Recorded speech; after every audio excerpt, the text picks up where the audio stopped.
On a superficial level, Martha Martha is a simple story, an encounter between Pam Roberts, a Massachusetts real estate agent, and a prospective client Martha who hails originally from London, England. Yet that meeting is just one of many levels in which the story represents a clash or coming together of different cultures. Along their travels through the Massachusetts suburbs together, Pam and Martha will come into contact with numerous aspects of other cultures, as well as learning a little bit about each other's. The main concept here is that an individual's culture flavours all of their interactions. The timeline in Smith's tale is almost completely linear, charting a series of events that happens across a few hours of a single day, yet the first clash of cultures happens outside of the narrative. Pam herself is the archetypal fish out of water, a Midwesterner by birth, but currently residing on the East Coast, a place that seemingly fosters an attitude Pam does not particularly like. She describes the local students as obnoxious, and shamefully considers in a difficult moment that Martha will fit in well. Her separation from her own culture is probably the reason Pam holds aspects of other people's lives she sees as cultured in such reverence. While the narrative is presented in the third person, it is for the most part also presented using a vocabulary that emphasizes Pam's point of view, as if she was narrating the tale herself. Words such as dude or nut, while used in the narrative, seem very in character with Pam and seek to accentuate her awkwardness. Indeed, her dislocation from her original culture and her attempt to assume a new one colours Pam's interactions with just about everybody she meets in the story. While Pam probably considers herself informed or even cultured with her Chinese slippers and pictures of foreign places, her behaviour is the exact opposite of that, or awkward at best. She, in the narrative, describes the first cultural encounter of the story as being with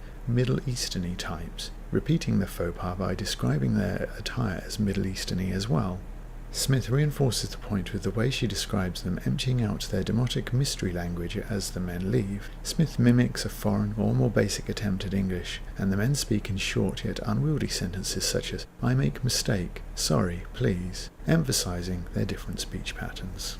The Middle Eastern men return to the story later, making a snowman, having presumably failed to find a favourable response at the employment agency they were seeking, or perhaps just choosing to play in the snow. Pam's repeated insistence that they have probably never seen snow seems unlikely, but it is given some plausibility by their obvious inexperience when it comes to making a snowman. To Pam, this cultural anomaly is almost joyous. She finds it hard to be dissuaded of the romance of it, while Martha is completely unmoved. Martha doesn't think anything of it, but I think it's darling.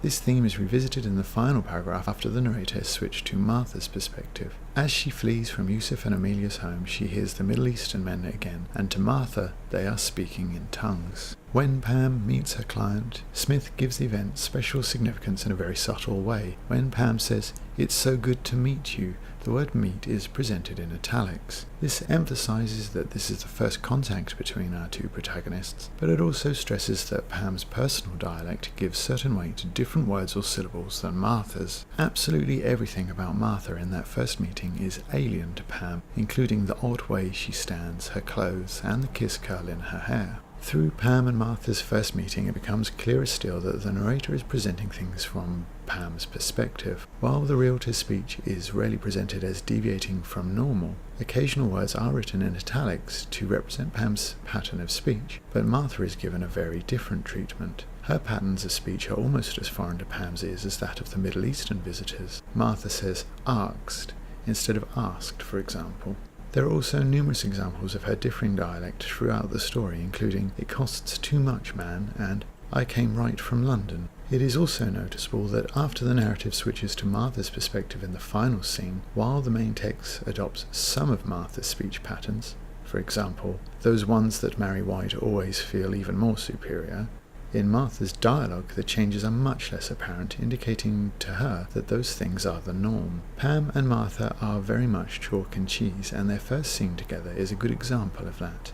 The classical music on Pam's stereo means something completely different to them both, and it is the beginning of a study in the difference between the two. Pam experiences the music on a very superficial level, while to Martha it is a reminder of all the things she wants to achieve but has not. I'm looking for that next level, getting forward, raising myself. But the culture clashing in the scene is represented through their total inability to make small talk with each other. Whatever subject Pam brings up means something completely different to Martha, which is hardly surprising when Pam admits to having learnt what little she knows about the English from PBS, and we learn later that Martha has had other priorities in her life than learning about America. After their exchange about music, Martha remarks that there aren't any black students at the local university, and Pam's rambling about basketball scholarships and affirmative action has the potential to be highly offensive. By the end of her speech, Pam has almost slipped into pidgin English herself. Lots of Chinese young people too, and Indian, many. Smith is very effective in portraying Pam's unease, and reminds her audience that discussions of race have the potential to be highly awkward or inflammatory. The viewing of Professor Heron's flat exposes further differences in the two women's attitudes.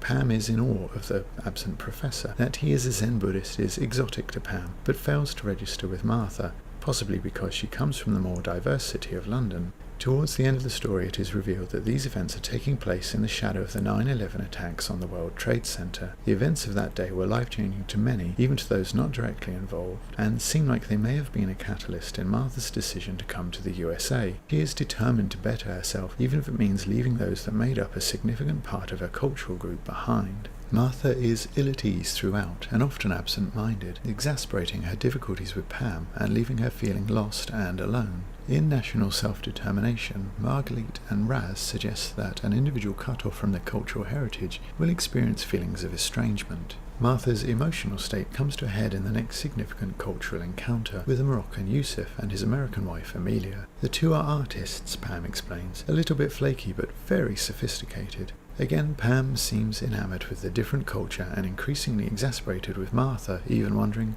what kind of conversation was normal for her. For the final scene, narrative switches from Pam to Martha's perspective. Martha's feelings of estrangement are detailed in the description of Yusuf's and Amelia's home as being full of strange foreign things, and all those touches that rich people seem to use to look poor. While the full details are left to interpretation, it is here that Smith deftly reveals the abandonment that is troubling Martha.